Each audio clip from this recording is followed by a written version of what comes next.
The story begins with a group of two gangs who agreed in a place to conclude a deal to buy weapons, and during that suddenly the police appeared and surrounded the place, so the gang members tried to resist, so they were shot and killed, except for Mickey, the driver. One of them was not armed and surrendered to them, after which it turned out that one of the dead was not from the gang, but a federal agent named Frank, an informant in that gang, and the pretense of his death was planned in order to preserve his life from the danger of the gang. As for that other person, the one who was killed by the other gang was the son of the leader of the biggest mafia. Then he received the news of his son's death, so he sent his men and arrested Mickey when he left the police station in order to interrogate him about the incident. Indeed, they brought him and interrogated him, but Chief Howard shot and killed another person because he was the reason for the death of his son, but Otto was the last mission for him.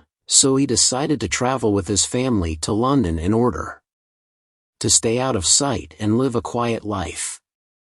The next day, Howard ordered his close man Quentin to communicate with responsible authorities and pay them money to get full information about Frank, who trapped his son. Frank and his family set out to visit his family in Puerto Rico, but Howard then received full information about Frank, including that he is still alive and was able to find out his current location as well. So he ordered his man Quentin to go kill him and his entire family. Already after that, while Frank was accompanied by his father to show him the weapons that he adjusted it.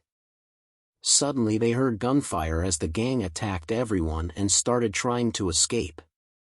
Frank and his father prepared with their weapons to fight.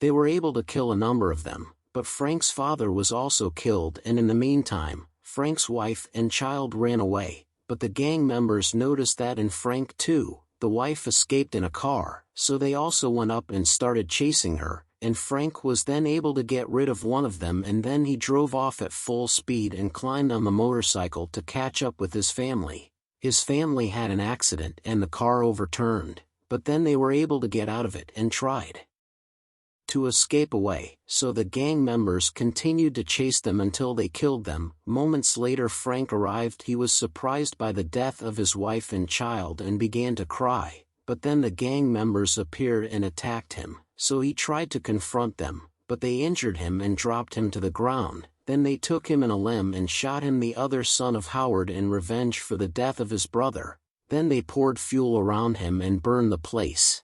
That evening it turned out that Frank was still alive, as one of the fishermen found him and helped him, and after a few days, Frank returned to his family home and his wounds had healed. Then he collected weapons from the house, and he set out alone to take revenge on that gang. He then rented a house and prepared his weapons and ammunition and hid some of the weapons and traps in secret places in preparation for any attack on his house. He also brought his old car and repaired it and laminated it to be bulletproof, and then set off at nightfall to start implementing plans to destroy the Howard gang and his family. He first went to Mickey, who works in Howard's house, and kidnapped him and took him home, and then began to interrogate him and deceived him that he was torturing him by burning, but in fact he used ice cream for that, and Mickey, he thought he was being burned, so he decided to confess everything, where he told him about the money laundering they are doing with another gang and the times when this money was smuggled to the gang by ship. Then he offered Mickey to work for him in destroying Howard and his gang, and Mickey agreed to that because he hated them. So he told him about all his movements and the movements of his family, and Frank also began to monitor them and monitor their movements and record everything. The next day Frank went and uprooted his grave and then threw it into Golf Park, and Howard saw it as a kind of threat to him. Frank also went to his former managers and they were surprised that he was still alive, so he told them that they did not punish his family's killers, so he would act his way. Then he went and attacked one of Howard's buildings that he laundered money, and then ordered the workers there at gunpoint to throw all that money out of the windows. and indeed they did that, and people started running to pick up the money. As for Frank, when he left, 2 guards appeared to him, and then he was able to kill them. Howard felt angry when he received the news of what Frank had done, so he ordered his men to find him as fast as they can and kill him. Howard also felt embarrassed by his partners after losing that money, so he promised them that this mistake would not be repeated and he would hold the perpetrator accountable. And so they contacted a professional killer to take over Frank's murder. That night one of them came to the building where Frank lives and he was trying to annoy a girl in it and he hit the other, so Frank appeared and intervened in the matter and hit that person, so his neighbors thanked him for helping them.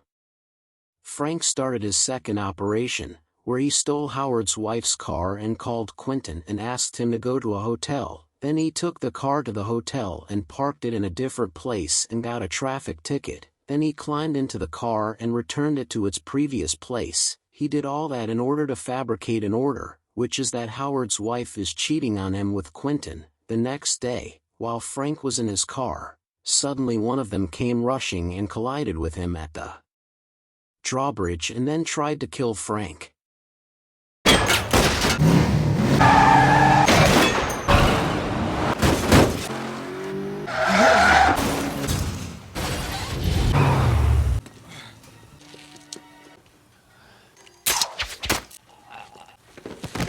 Frank was able to get rid of that killer, the professional, but at nightfall and while Howard's men were loading money into the ship, his son was surprised by a mine in it, so he jumped quickly and the ship exploded and the money was completely burned. His partners knew what happened to their money and so they came to Howard and threatened him, so Howard also declared war on them. But Frank, while he was at his house, knocked on his door and learned that they were his neighbors, so he opened the door to find out that he was a hired killer who came to kill him.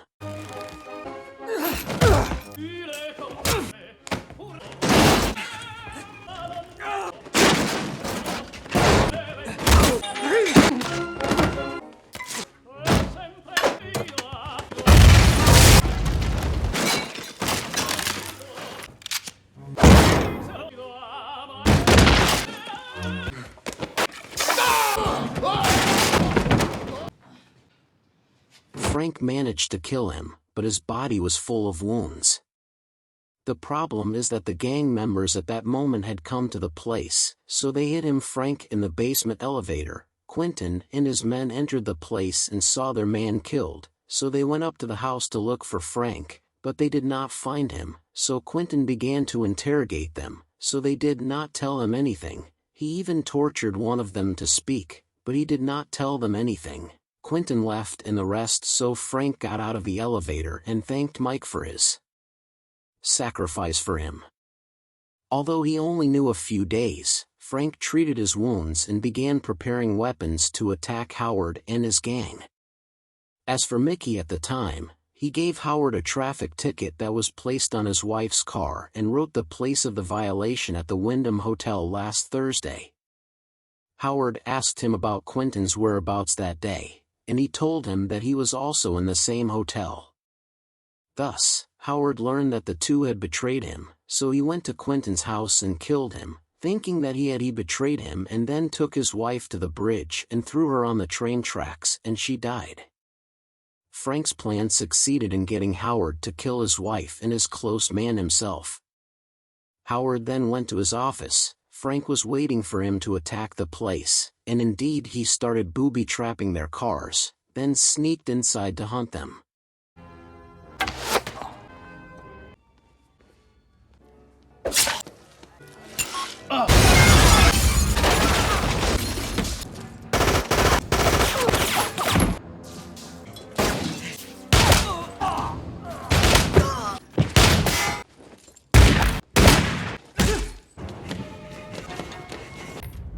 He was able to kill all the guards and destroyed the place, and then he put a time bomb at Howard's son to explode when moving his stuck arm, finally arrived at Howard and grabbed him and told him that he had made him kill his wife and Quentin with his hands and that in fact none of them betrayed him, and then he hung him with a car bomb as well and detonated those cars around him and then detonated his car and killed him. Then and thus Frank has finally avenged the killer of his family along with all those who caused it and his other son and his wife. When he returned home, he wanted to kill himself, but at the last minute he backed away from that and left the house, leaving a large amount of Howard's money to his neighbors who helped him. As for him, he decided to spend the rest of his life chasing criminals and the dead who evade justice after committing crimes.